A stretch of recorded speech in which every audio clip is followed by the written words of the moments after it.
calon turis, kembali lagi di channel kesayangan kalian, Mentari Entertainment. Khusus untuk minggu ini, kita akan mempersembahkan segmen baru. Wow, apa tuh deh segmennya? Ya, di segmen ini kita bakal bagi-bagi info dan fakta menarik untuk diikuti. Wow, pastinya seru dong. Seru banget. Yap, segmen baru kita yang bernama Explore. Nah, untuk kali ini kita akan membahas seputar 5 bangunan bersejarah yang ada di Kota Bandung. Mau tahu lebih lanjut? Let's check this out. 1. Gedung Sate. Ngomongin soal gedung sate, tahu nggak kapan berdirinya gedung sate? Kapan deh? Gedung ini telah berdiri sejak 1924 dan awalnya merupakan bangunan yang ingin digunakan oleh pihak Belanda untuk memindahkan pusat pemerintahan dari Batavia.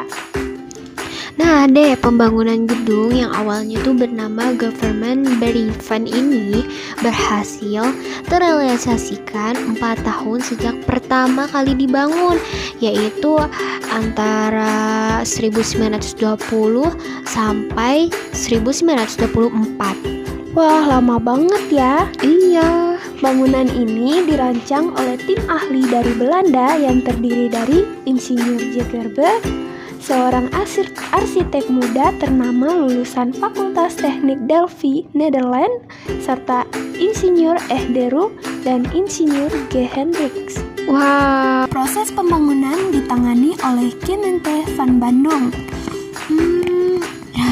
Pembangunan gedung ini juga melibatkan 2.000 tenaga kerja.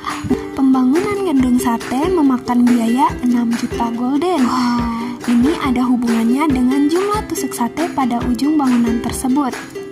Iya, gedung sate juga merupakan saksi bisu atas peristiwa pada 3 Desember 1945 yang memakan 7 korban pemuda dalam mempertahankan gedung sate dari serangan pasukan Gurkha. 2. Museum Mandala Wangsit Siliwangi. Berdasarkan informasi dari Asosiasi Museum Indonesia, nama Siliwangi berasal dari nama raja, pendiri kerajaan Pajajaran. Sedangkan Mandala Wangsit memiliki arti sebuah tempat untuk menyimpan amanah, petuah, atau nasihat dari pejuang masa lalu kepada generasi penerus melalui benda-benda yang ditinggalkannya. Nah, museum yang berisi koleksi benda-benda yang digunakan oleh pasukan Kodam Siliwangi ini diresmikan oleh Panglima Divisi Siliwangi Kolonel Ibrahim Aji pada tanggal 23 Mei 1966. Nah, untuk bangunan bersejarah ini, Mandala Wangsit Siliwangi dibangun pada masa penjajahan Belanda antara tahun 1910 sampai 1915. Bangunan ini digunakan sebagai markas untuk persembunyian dari pihak Jepang saat Jepang menduduki Indonesia tahun 1942.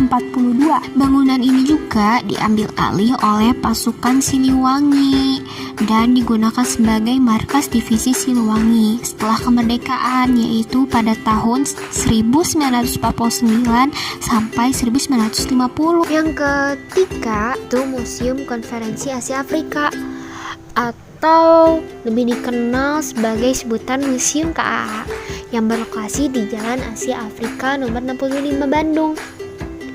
Museum ini menjadi sebuah bukti bahwa kota Bandung itu pernah menjadi saksi peristiwa besar tingkat internasional pada tanggal 18 April hingga 24 April 1955.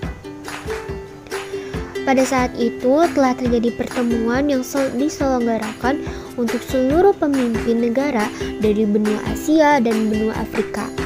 Konferensi ini diselenggarakan dengan maksud dan tujuan untuk menyatukan sikap dan kerjasama antar bangsa Asia dan Afrika.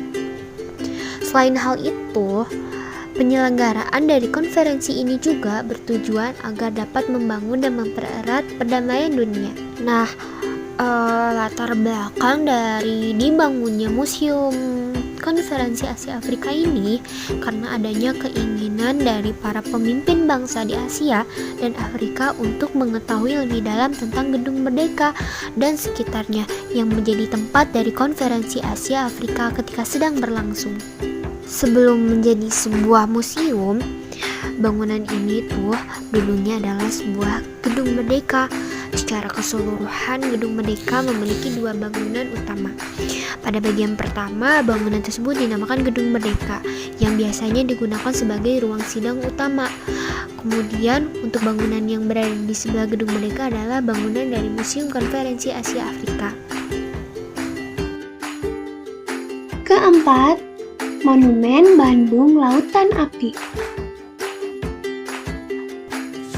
Monumen Bandung Lautan Api dibangun untuk mengenang peristiwa 23 Maret 1946, yaitu peristiwa Bandung Lautan Api.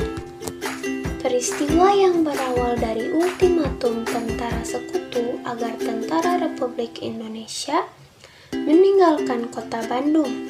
Bukan hanya itu saja, mereka juga menginginkan agar semua warga Bandung di luar TNI dan BKR menyerahkan senjata. Warga Bandung menganggap hal ini sebagai tindakan menyerah tanpa syarat. Dipimpin Komandan Divisi 3 Siliwangi, Aha Nasution mengobarkan semangat perjuangan dengan membumi hanguskan Bandung Selatan.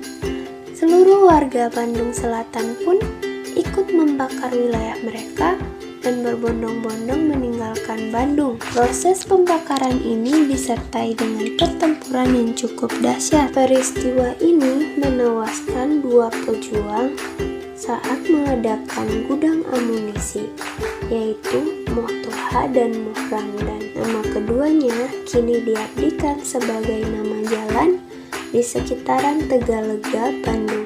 Dan yang terakhir, Gedung Merdeka. Gedung Merdeka ini berada di Jalan Asia Afrika nomor 65 Kota Bandung.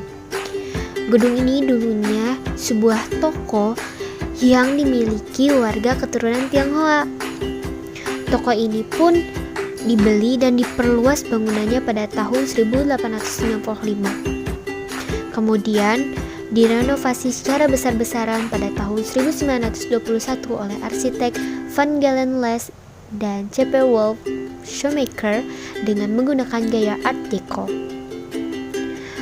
Pada zamannya, gedung ini menjadi gedung pertemuan super club yang paling mewah, lengkap, eksklusif, dan modern, serta dapat menampung hingga 1.200 tamu. Gedung baru dibangun pada tahun 1940 di sisi timur bangunan lama oleh arsitek insinyur A.F. Albert.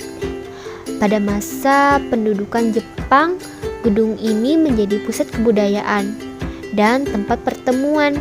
Gedung ini menjadi markas pemuda Indonesia untuk menghadapi tentara Jepang yang tidak bersedia menyerahkan kekuasaannya setelah Jepang kalah dari Sekutu. Nah, setelah Indonesia merdeka, gedung ini dipergunakan lagi sebagai gedung pertemuan umum. Gedung ini berpindah tangan ke pemerintah Indonesia menjelang Konferensi Asia Afrika pada tahun 1955. Oke teman-teman, itu dia 5 tempat bersejarah yang ada di Bandung.